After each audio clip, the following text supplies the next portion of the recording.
Yes, at ang una nating magiging guest at ang titulo ng ating pag-uusapan ngayon, ka-partner Tony at lahat ng mga kapatok dyan, ay ang Best Comprehensive Real Estate Consultancy. Ayan, ano itong real estate? Bakit kailangan na magpakonsulta bago ka mag-go into owning a certain property, mga ka-partner? Gaano ba sila kahalaga? Actually, kanina habang kahit may clip pa lang yung usapan namin, nakita ko kung gaano kahalaga yung serbisyo na pwede nilang maibigay doon sa kanilang mga kliyente, ka-partner Eileen. Yes, kilalanin na natin, ka-partner Tony. Sige. Narito ngayon live sa studio ng DZR, 1026 Sunshine Radio, mga ka-partner, ang CEO and President ng Diamond Land Bright OPC. Ayan, nandito po si Miss Jonna O. Porta. Magandang hapon, Ma'am Jo. Magandang hapon po. Ayan. Thank you for your time, Ma'am Jo. Ka-partner Eileen and ka-partner Tony at your service dito po sa programang Patok. Ayan. Okay. So, teka muna, ka-partner Eileen. Bago, kasi di ba malayo na yung narating niya, CEO, President. Pero siguro mas magandang let's start from the very beginning. Sino ba si Jonna? Ikaw ba ay mula sa pamilyang, ano ba yung short history of your background? Ano po, bali talagang mahirap. Nagsimula sa isang magsasakang pamilya. So my father is farmer and tenants po siya. Sa isa sa mga kilala sa amin sa Siargao. So namulat ako talaga na talagang... So taga Siargao kayo? Yes, I'm from Siargao. So shout out po sa municipality ng Siargao, sa aming napakabait na mayor. Surigao del Norte po. Siargao po, Surigao del Norte. Yes. Talagang ipinanganak akong sadyang 3 times a day kumakain. Talagang napakahirap. Yun ang nagbigay sa akin ng inspirasyon, lakas ng loob, determinasyon, kung paano abutin ang dapat abutin. Ika nga, hindi hadlang ang kahirapan sa gusto mong marating. Para hindi ka magtagumpay. Yes. Poverty is not the hindrance to success. Yes. So, syempre, kailangan edukasyon dahil yan po yung dunong natin na hindi maaagaw ni naman. Yes. So, paano mo sinimulan yung journey mo bago mo narating itong kumpanyang ito? Actually, hindi talaga ako graduate ng college kasi 8 kami magkakapatid. Ako yung youngest. So, sobrang talagang maraming makapagpatunay na talagang mahirap kami. Pero hindi ako nawala ng pag-asa. Never stop to believe. Yes. Nung dumating ako sa Cavite, ang tayog-tayog ng pangarap ko, pero parang akala ko hindi ko matupad, pero hindi ako nawala ng pag-asa. Kasi walang ibang maniniwala sa atin kung hindi ang ating sarili dapat, diba? That's true. So naisip ko, kaya narating ko itong... So kapital mo lang yung lakas ng loob, Ma'am Jo? Yes, at saka determinasyon. Narating ko ang industry ng real estate dahil ang passion ko talaga nasa sales. Ang dami ko ring dinanas na failure sa buhay. Pinasok ang iba't ibang business, pero sa real estate industry nakita ko yung future ng pamilya ko. Dahil hindi nga po ako graduate ng kolehiyo, habang nag-start ako sa industry ng real estate, pinagsabay ko ang pag-aaral ko. Ayan. So, diba guys? Yan ang kwento. Talagang nakaka-inspire pag mga ganun ng istorya. Lalo na kapag ikaw ay nagsimula sa kahirapan, ka-partner Tony. Hindi basta-basta yung mga pinagdaanan na nagsilbing pundasyon nila para marating yung tagumpay na sa kasalukuyan, ka-partner Tony. Okay. So, dito tayo, kumbaga at least nabigyan mo na kami ng short background about your humble beginning, Ma'am Jo. Nag-venture ka rin sa iba't ibang mga business bago ka napunta dito sa real estate na mundo mo talaga na gusto. Yes po. Apo. Bali, pinasok ko rin ang negosyo. Talagang, sabi nga nila, rina ako ng palengke. Nagtitinda ako ng isda, gulay, ukay-ukay at iba pa. Wow! Name it. Yes po. Sabi nga po nila, ang isang negosyo hindi basta pasukin. Dapat pag-aralan. Dapat alamin kung yun ba talaga ang linya mo. Alamin mo kung yun ba talaga yung passion mo. Kahit gaano kaliit ang negosyo, dapat may guide ka. Kailangan mo mag-create ng study kung tama ba itong negosyong to. Hindi porket may kapital ka, o wala kang kapital. Kasi sa negosyo, kailangan, hindi kailangan na nandun yung kapital Kailangan nandun yung fashion. Kasi ang kapital pwedeng maubos Pero kung yun ang passion mo, yung passion mo ang magbibigay sa'yo ng pera.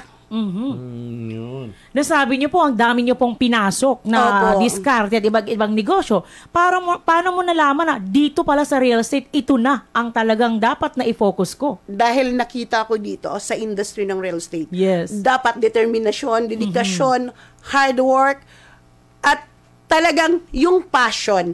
Kasi walang kapital sa industry ng real estate eh. Papasok ka sa industry ng real estate, ang company ang magbigay sa'yo ng kapital. Wow.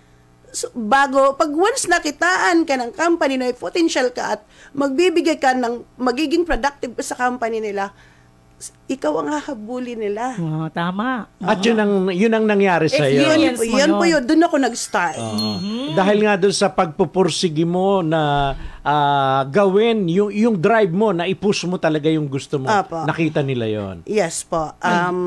Hindi lang din after ako doon sa kinikita ko. Iniisip ko dahil gusto ko magiging maayos ang future ng pamilya ko. Inaral ko. In-expert ko kung ano ang dapat dito sa industry. Dito sa mundo ng real estate na negosyo mo ngayon, na ikaw nga anong unang ginawa mo, yung nagbebenta ka ng mga lupa? Una po, nagiging independent marketing associate pa ako ng iba't ibang developer. Dahil ang hirap po magbenta na walang lisensya dahil high school graduate lang ako. Meron pa ako isang taong nakilala na nakitaan ako ng potential. Tinulungan niya ako. Binitbit niya ako sa Alfonso Cavite. May nakilala akong private company kung saan nakitaan ako ng galing, pinagkatiwalaan, yung tiwala inalagaan ko, at inaral ko kung paano mag-create ng isang maliit na kumpanya. Doon ako nag-start. So that's the start. Yes po. So yung tinayo mong kumpanya ngayon, ilang taon na ito bago mo ito nasimulan na? Bali, 3 years na po ito. 3 years na. So far, ano po yung naging respond ng mga kliyente mo sa tinayo mong sarili mo ng kumpanya? Bali, ang response ng kliyente ko, yung signature na serbisyo. Signature service. Yes po. Kasi yung serbisyo ko bilang isang independent marketing associate, hanggang ngayon as a managing director ng isang company, hindi na bago yun eh. Kung ano akong ahente noon, ganun pa rin hanggang ngayon. Hindi nagbabago. Kasi ang tao hindi yan tumitingin sa pera. Doon yan tumitingin kung paano mo sila i-treat. Hindi yung after sales ka lang. Yes. Pagkatapos mo silang pagkakitaan, iwanan mo na sila. Hindi dapat hanggang sa natapos yung property, nandun yung pagiging magkaibigan, lahat po. Basta signature na services na yung higit pa sa kanilang inaakala. Quality service. Okay. Yes. Ibigay lang natin para at least may idea yung mga nanonood at nakikinig sa atin. Ang Diamond Land Bright OPC, ang kanilang mga services, meron silang property investing, property consultation, property selling, property leasing, land titling, land surveying, property buying. So ang dami nilang pwedeng ma-render ng mga services. So ito ang mga pwede nilang pwede niyo maibigay na serbisyo doon sa inyong mga possible client, Ma'am Jo. Yes po. Si Diamond Land po is isang brokerage, real estate company and consultancy. So hindi lang po siya nagbebenta. Doon po kami nagfo-focus. Ang vision kasi ni company is maibigay yung needs ng mga kliyente namin. Hindi lang dahil naganap sila ng farm, kung hindi yung dapat pag nag-invest sila, sigurado sila. Yes. Dahil yung mga investment na binibitawan nila is hard money yun eh. That's true. Ang una naming ino-offer dito, yung una is due diligence first before you invest. Kasi madaling bumili eh. Ang tanong yung binili mo, secured ba? Yes, yun po yung serbisyo na binibigay ni Diamond Land. Una po, kailangan nating i-make sure yung documents is legal. Yes. Clear, kumbaga. Yes po. Kasi yun eh. Sa industry ng real estate po, ang una naming binibigay sa kliyente yung tiwala. Yun yung binibenta namin. Dahil kung wala yung tiwala, wala yung property. Maybe that's your secret kung bakit po. maganda ang takbo ng Diamond Land ngayon. Yes, at saka maiwasan yung mga naiisip na mai-scam ako nito. Exactly Kasi po. it's an investment. Paano Yes, mo malalaman na talagang after I pay, may property ako after, ka-partner Tony. So, dyan papasok yung real estate consultancy. Exactly. So, gaano kakahalaga doon sa mga naghahanap ng mga property? Una po pag once na bumibili sila ng property, tinatanong syempre kung ano po ba ang status ng property. Yes. So, bago ako nagbebenta ng property o nagdi-disclose ng status ng property, chine-check ko yung documents. Ako muna ang unang due diligence bago ko ino-offer sa kanila. I need to qualify first the property. Then, of course, kailangan ko rin i-qualify ang buyer. Tama. Dapat nasa gitna tayo palagi. So, kumbaga, ang isa sa parang nakita ko na napakagandang nagagawa mo sa kanila, Ma'am Jo, is ikaw na mismo mukhang magulo ang mga dokumento nito. Baka hindi ito ang tamang hanap ka na lang ng iba. Kasi merong mga ganun na ang dami ng mga pinagdaanan na yung papel, yung dokumento na kailangan walang linaw. So, isa yun sa mga nakikita mo upon in-assess mo halimbawa. Yes po, tama po. Kasi ako lagi kong sinasabi sa buyer, okay lang ba na bibili ka ng tax declaration? Kasi maraming question ng mga kliyente. Usually, problema ng mga kliyente, takot akong bumili ng tax declaration property. Ang gusto ko, titled. But, hindi naman ibig sabihin delikadong bumili ng tax declaration Kasi tax declaration is very important to apply the title. So, pariho. Kailangan po, lagi ko sinasabi sa client, bago tayo bumili ng property, dapat hanapin natin yung pinaka-importanting dokumento bago tayo maglabas ng investment. So, yun po yung lagi ko sinasabi sa mga client ko, na due diligence ko na yung property, nahanap ko na yung tamang documentation. Then, syempre, kahit sabihin na due diligence ko yung property, kailangan pa rin po sila rin ay magtanong. At dapat po magiging masaliksik. Huwag namang iaasa na lang sa'yo lahat yung... Yes po, kasi sa industry namin, nagbebenta ako Pwedeng sabihin, nag-white lies lang ako, di ba po? So, mas maganda yung transparent tayo. Even na kapag due diligence ako, kayo din po. So, ang Diamond Land nasa Cavite. So, this means na Cavite property yung focus mo para dito sa real estate project nyo? Exactly, ma'am. Actually, si Diamond Land accredited po sa iba't ibang developer.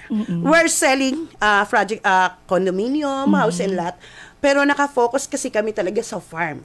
Which is simula nung pandemic po, nag-boom ang farm. So lagi kong sinasabi, if you are buying farm lot, dapat panatilihin natin ang sariling atin. Dahil ang vision ni company is alagaan ang kalikasan. Example, naghahanap ako na maging poultry farm. Meron kang maiano? Mayroon po, pero dapat hahanap tayo ng location na ang classification is poultry. Kasi iba-iba po yung location natin So, kung farm, property, halimbawa, yung sa Mapalay, meron ba doon? Wala naman siguro. Ay, wala po. Kasi Cavite, di ba? Yes po, mayroon tayo sa Siargao, sa Samar. Ayun, Siargao. Actually, may property din kaming ino-offer sa Siargao. So not only in Cavite, kundi nandito ka rin nandun ka rin sa Siargao, yes, mga properties. Apa. Para malinaw ka, partner Tony, na yung kanyang reach ay hindi lang nagpo-focus ng Cavite area kasi taga Siargao nga siya. So, it means meron din siyang pwedeng knowing i-offer Siargao, doon. one of the destination ng mga turista natin. Yes, and the surfing capital of the Philippines. So, you're Surigao nun, ma'am? Yes po. So, Marazao, Karazao? Yes. Marazao, Karazao. Kasi I'm from Surigao Sur naman. Kaya okay. familiar kami sa Siargao. Sikat rin naman yung Siargao talaga ngayon. Okay. So, dito tayo. Balik tayo sa Diamond Land. Balik tayo dito. Okay. Dito sa mga services, Ma'am Jo, dito sa mga in-enumerate ko na mga services na binibigay nyo, alin dito yung madalas na inilalapit sa inyo? Consultation, property leasing, land title. Kasi, di ba, napaka-importante na malinis yung titulo, kumbaga. Yes, pa. Alin doon yung pinaka... Ang usually pong nilalapit sa amin yung property buying. Okay. Yes, kasi ang may karapatan lang pong mag-transact sa buyer at seller is yung mga broker. Yung mga lisensyado. So, kami po yung usually nilalapitan kung paano po ba ang tamang proseso sa pagbebenta. Paano po ba ang tamang proseso sa pagbili. Kami po yung nagiging mediator between seller and buyer. Yes. So, yun yung number 1 naming kinikiter. Pangalawa po, yung land surveying. Kasi ang hirap bumili ng turo-turo lang. Yes. kailangan natin munang ilocate yung property Yeah. bago tayo mag-conduct ng buying. So may mga geodetic engineers na rin kayo na kapartner nyo para Exactly. sukatin yung lupa, kumbaga. Yes, Sa amin exactly. din yung lupa. Mayroon po kami mga freelance geodetic engineer. Shout out po sa lahat ng mga geodetic engineer na accredited sa company ni Diamond. Shout out sa lahat ng mga fans ni Ma'am Jo na sa Facebook po. Ang daming nagigreet kay Madam. Ayan, no? Ang dami. Babasahin natin mamaya. And of course, para naman sa lahat ng mga nagtatanong, paano po kayo makontak if ever kailangan nila yung expertise Ang niyo inyong po, service. ma'am? Yes Yes po. po, pwede po akong kontakin sa company account namin. Then, sa FB account ko. Actually, Yan. naka-public naman po ako. Ayan, nasa screen po, Ayan. diamondland.opc. Yes po. So, kung sino man yung makapanood nito after this episode, kasi ikakat natin to per episode, then isi-share natin sa social media, malawak po yung maaabot nito, just share po sa lahat ng mga kaibigan natin para matulungan naman po ng Diamond Land with Miss Jonna Porta. Ayan. Alright. Since tayo, nagpapasalamat tayo doon sa ating partner dyan na binigyan Yes. tayo ng enough time. So, meron pa tayong, hanggang 1:30 tayo with Ma'am Jo. Ay, ganun ba? Oo. Okay, ipagpatuloy natin Oo. dahil alam po natin na bilang isang negosyante, marami tayong challenges, ma'am. Oo. Ano yung nagiging gabay niyo po sa buhay na mai-share natin sa ating mga manunood ngayon? Challenges is always noon nung hindi ko pa nakilala ang industry ng real estate, ang challenges is problem Pero ngayon ayaw ko nang magbanggit ng problema. Medyo social na ng kaunti, Ano? challenges na. Wow. So yung pag once may challenges at nalagpasan mo ito, another successful. So normal po talaga na may challenges. Sabi nga ng mga tao, hindi ako makakapunta kasi may obligasyon ako. Ang obligasyon lifetime yan kasama sa buhay hanggat nabubuhay ka. Yes po. Lagi lang positive. Sa simula, kung ano mang narating mo, always think positive. Even na napakaraming trials, siguro wala nang tutulad sa trials na dinanas ko. Sa hirap na dinanas ko simula nung bata pa ako. Na nakatira kami sa bukid, dalakarin ko yung 10 kilometro para makapasok kami. Wala kaming baunan kung hindi dahon Dahon ng lalagyan namin saging. yung kanin. Yes po, naranasan ko yan. Hanggang nag-working student ako, ang dami kong pangarap. Kaya gusto ko yung taong ambisyoso at ambisyosa. Ayan. So, walang masamang mangarap. Pero wag lang yung basta pangarap. Kumbaga, samahan din yung... Ikaw yung best example, Ma'am Jo. Dahil Yes. dun sa mga kinuwento mo na yun, na kung mahina ang loob, siguro umayaw na. Doon pa Yes lang po. sa unang Tama. sa unang challenge pa lang umayaw na. Pero hindi. Okay, pardon me for my ignorance, Ma'am Jo. Paano ba kumikita dito? May komisyon ba? Aba. Kasi di ba yun nga yung sinasabi nila na pag nakachempo ka, kumbaga... Jackpot. As in, jackpot talaga. Opo. Sa industry ng real estate, talagang number 1 ang kitaan nandito. Minsan yung iba, ay ayoko sa industry na yan kasi suntok sa buwan. Ayoko mamimigay ng flyers pero hindi lang nila nalaman or hindi lang sila nakatagpo ng tamang proseso. Sa industry ng real estate, maraming pumapasok na, ay gusto ko maka one time, big time. Walang ganong transaction. Dahil sa industry ng real estate, hindi ka po pwedeng pumasok nang wala kang lisensya.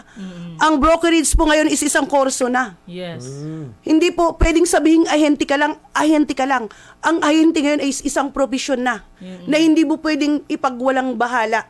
Hindi ka basta makipag-negotiate sa isang tao, ahente po ako. Dahil pwede ka pong makulong. May imprisonment, mayroon tayong penalties na tinatawag. Dahil sa Article 9646, bawal po magbenta or makipag-negotiate ang isang tao ng walang lisensya.